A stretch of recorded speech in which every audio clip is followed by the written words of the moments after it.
नमस्कार साथियों, आप सभी लोगों का टारगेट फॉर आईक्यू के इस क्लास में बहुत बहुत स्वागत है। आज हम बात करेंगे साइंस से संबंधित कुछ विषयों के बारे में जिनसे क्वेश्चन अक्सर ही बिहार पीसीएस के मेंस में अक्सर ही इनसे क्वेश्चन पूछे जाते हैं। उन्हीं टॉपिक को करने का प्रयास करेंगे। यह हमारी सीरीज है जिसमें हम साइंस के अलग अलग टर्म के बीच में क्या क्या अंतर होते हैं उनके बारे में डिस्कस कर रहे हैं। क्लास में जाने से पहले या आगे बढ़ने से पहले मैं आप लोगों को बता देता हूं, हमारा संस्थान टारगेट फॉर आईक्यू जुडिशरी से संबंधित एग्जाम के बहुत सारे कोर्सेज चला रहा है, चाहे वह जुडिशियल सर्विस से रिलेटेड हो, चाहे वह एपीओ से संबंधित हो। अगर आपको इनमें से कोई भी कोर्स करना है, टेस्ट सीरीज के बारे में बात करना है, किसी भी विषय में बात करना हो, तो आप हमारे सहयोगियों से बात कर सकते हैं। डिस्क्रिप्शन में फ़ोन नंबर दिए गए हैं, आप उनको डायल करिए, बात करिए, मेहनत करिए, आगे बढ़िए। अब चलते हैं हम अपने क्लास पर। तो आज हम बात करने वाले हैं पौधों से संबंधित कुछ विषयों पर। पौधों के अंदर भी सेम वैसे ही वस्कुलर सिस्टम होता है जैसे हमारे शरीर में ब्लड सर्कुलेटरी सिस्टम होता है। अगर हम तुलना करें तो कुछ ऐसा ही होता है। तो पौधों के अंदर जो संवहनी ऊतक होते हैं यानी वस्कुलर टिश्यूज होते हैं, उनका नाम या तो जाइलम होगा या तो फ्लोएम होगा। जाइलम के कुछ अलग काम होते हैं, फ्लोएम के कुछ अलग काम होते हैं। आज इन्हीं के बारे में हम पढ़ेंगे और इनके बीच में अंतर को जानने का प्रयास करेंगे। जाइलम जैसा नाम से ही दिख रहा होगा, जाइलम है यह।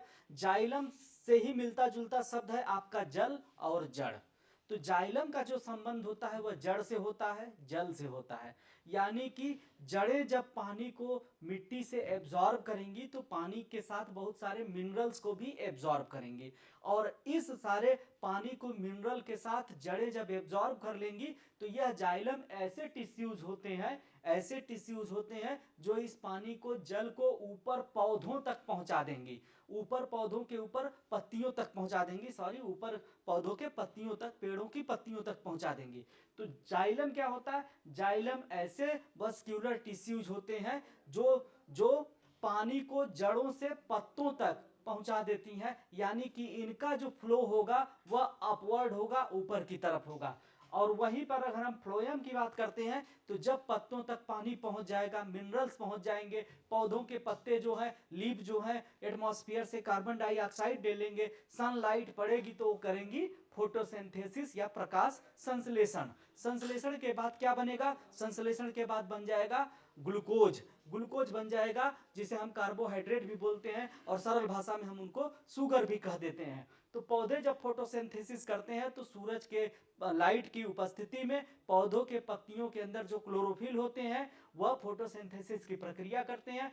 फोटोसिंथेसिस की प्रक्रिया के लिए वह एटमॉस्फेयर से कार्बन डाइऑक्साइड लेंगे, पेड़ पौधों की जड़ें उन्हें पानी और मिनरल्स दे देंगी और प्रकाश की उपस्थिति में फोटोसिंथेसिस होगा। नतीजा क्या होगा? कार्बन डाइऑक्साइड जो है वह ऑक्सीजन में बदल जाएगा, साथ ही साथ ग्लूकोज भी बनेगा और कुछ पानी भी निकलेगा। ग्लूकोज जो है मेन प्रोडक्ट होता है पौधों के द्वारा किए गए फोटोसिंथेसिस का। जब ग्लूकोज बन गया, पत्तियों ने भोजन बना लिया, तो जब पत्तियों ने भोजन बना लिया है तो पौधे के वैसे हिस्से जहां पे जिंदा कोशिकाएं हैं लेकिन वो फोटोसिंथेसिस नहीं कर सकती हैं, उनको भी एनर्जी चाहिए। तो जब पत्तियों ने ग्लूकोज बनाया है तो इस ग्लूकोज को पेड़ों के तनों तक या ऐसे पार्ट तक पहुंचाना जहां फोटोसिंथेसिस नहीं हो रहा है, तो इसके लिए क्या है? फ्लोएम का काम करता है।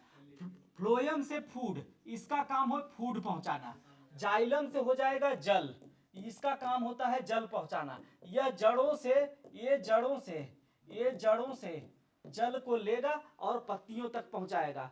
फूड है, फ्लोएम का काम है फूड पहुंचाना, यानी पत्तियों ने ग्लूकोज बनाया, यानी लीव ने फोटोसिंथेसिस करके फूड बनाया, ग्लूकोज बनाया। इस ग्लूकोज को पेड़ पौधों के अलग अलग पार्ट तक पहुंचाना फ्लोएम का काम है। फ्लोएम से फूड पहुंचाना, याद रखिएगा, फ्लोएम से फूड पहुंचाना। और जाइलम जो है जड़ों से जल को ऊपर की तरफ पहुंचाएगा। ठीक है, अब देखिए क्या क्या काम होता है, क्या क्या होता है। इसका मेन काम होता है transportation of mineral and water. Transportation of mineral and water.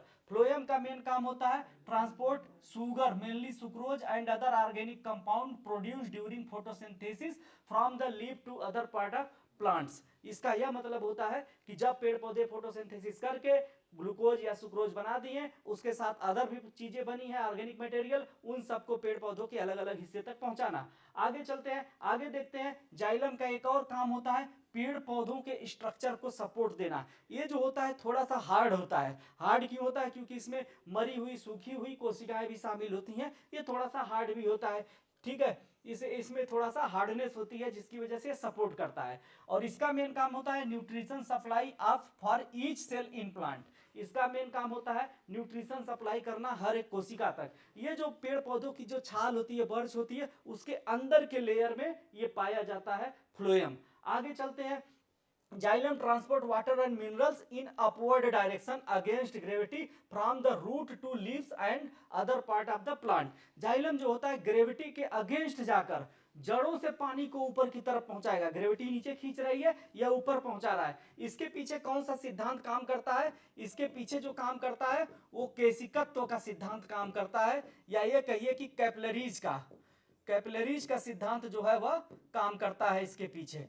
ठीक है, और इसके अलावा जो होता है जाइलम जो है पहले बनता है किसी भी पेड़ पौधों में। जाइलम जो होता है पहले बनता है, यानी यह फ्लोएम से पहले बन जाता है, यानी ओल्डर है या बड़ा भाई है। जाइलम बड़ा भाई है, फ्लोएम जो है छोटा भाई है। ये जो है ग्रेविटी के अगेंस्ट, कहीं ग्रेविटी के अगेंस्ट मिनरल्स और पानी को पहुंचाता है। फ्लोएम जो होता है यह चारों तरफ कार्बोहाइड्रेट को डाउनवर्ड भी और अपवर्ड किसी भी डायरेक्शन में फैला देता है या पहुंचा देता है। इसके आगे देखेंगे जाइलम जो होता है इसमें डेड सेल पाई जाती है, जबकि फ्लोएम में लिविंग सेल पाई जाती है, यानी जिंदा सेल होती हैं। तो यह बेसिक डिफरेंस है फ्लोएम और जाइलम के बीच में, जो आपको याद रखना है। इसे 2 नंबर में पूछ सकता है। अगला टॉपिक जिस पे हम बात करेंगे वो है एल्गी और फंगी। आप लोगों ने पढ़ा होगा, सबसे पहले कार्लोस लीनियस ने क्लासिफिकेशन किया था जीवों की प्रजाति का, या क्लासिफिकेशन ऑफ लिविंग किया, जिसे हमने कहा कि टेक्सोनॉमी ऑफ लिविंग वर्ल्ड, हमने ये कहा था। ठीक है,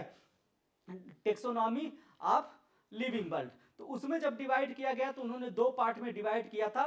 एक था प्लांट वर्ल्ड और दूसरा जो था वो था एनिमल किंगडम। प्लांट किंगडम और एनिमल किंगडम ये कार्लोस लीनियस ने अपनी किताब सिस्टमा नेचरा में दिया, और साथ ही साथ उन्होंने द्विनाम पद्धति भी जीवों के लिए थी। तो फिलहाल जो है यहाँ पे हमको यह जानना है कि जब उन्होंने 2 पार्ट में डिवाइड कर दिया, प्लांट किंगडम और एनिमल किंगडम, लेकिन इसके साथ साथ बहुत सारे ऐसे भी लिविंग आने लगे जिनके अंदर प्लांट की भी प्रॉपर्टी है, साथ ही साथ एनिमल वाली भी प्रॉपर्टी है। कुछ में ये दोनों ही प्रॉपर्टी नहीं है, कुछ नई तरह के हमको जीव मिलने लगे।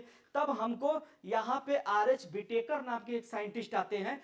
ये आर.एच. विटेकर नाम के जो वैज्ञानिक आते हैं, उन्होंने कहा लिविंग वर्ल्ड जो है वो 5 पार्ट में है। एक हो जाएगा प्रोटेस्टा, दूसरा हो जाएगा कौन सा, प्रोटेस्टा के बाद कौन सा, एक हो जाएगा, पहला हो जाता है मोनेरा, दूसरा हो जाएगा प्रोटेस्टा, तीसरा हो जाएगा फंगी, चौथा जो हो जाएगा वह हो जाएगा एनिमल हो जाएगा, पांचवा जो हो जाएगा वह प्लांट हो जाएगा। ये जो है आर.एच. विटेकर ने इसको दिया था। आर.एच.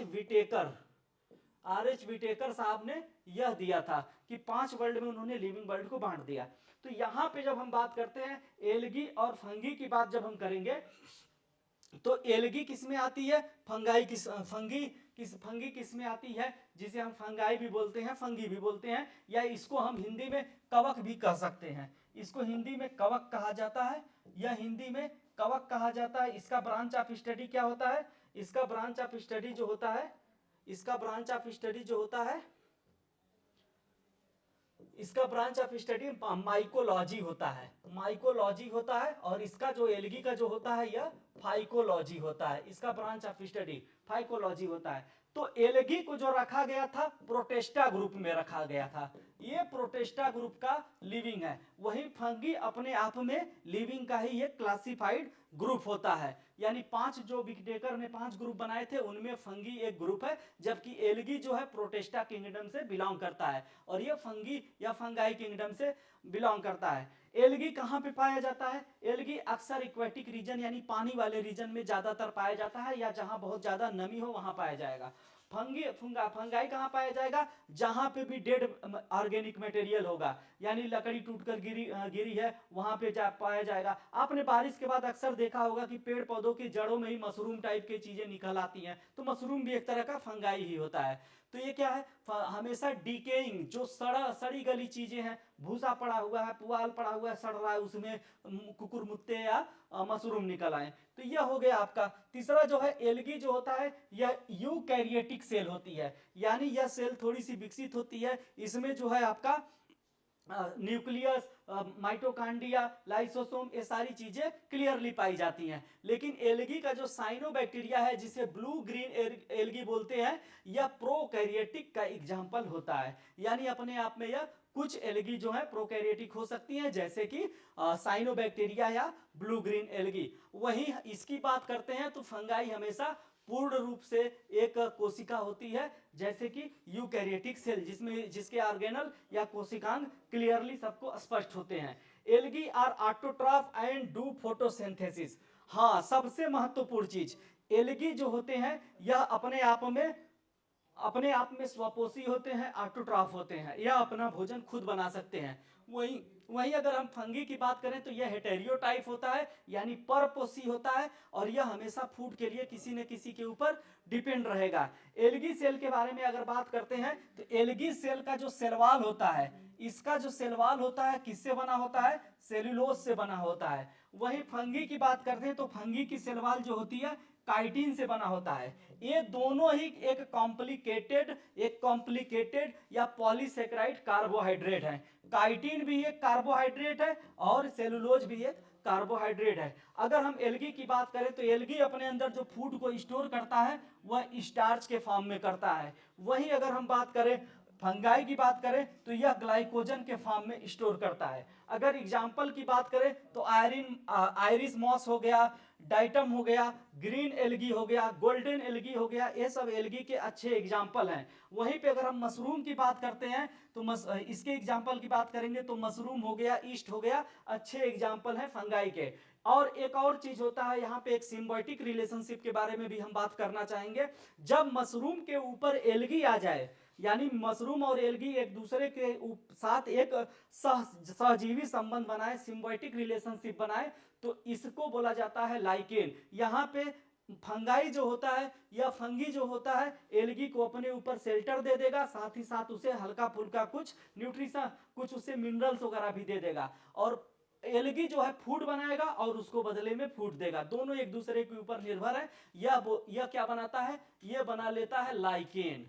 लाइकेन बड़ा कॉम्प्लिकेटेड होता है। इसका इस्तेमाल क्या बोलते हैं, एयर पोल्यूशन को जानने के लिए भी किया जाता है। लाइकेन के ही जरिए हमारा लिटमस पेपर बनता है, जिससे हम लोग वो टेस्ट करते हैं एसिड है कि क्षार है, बेस है, इसको चेक किया जाता है। इसके अलावा इसकी ब्रांच ऑफ स्टडी जो है लाइकेनोलॉजी हो जाती है। तो यह हो गया लाइकेन के बारे में। तो ओवरऑल आज के लिए इतना काफी है। अब मिलते हैं किसी अन्य वीडियो में हम लोग। धन्यवाद आज के लिए, थैंक यू वेरी मच।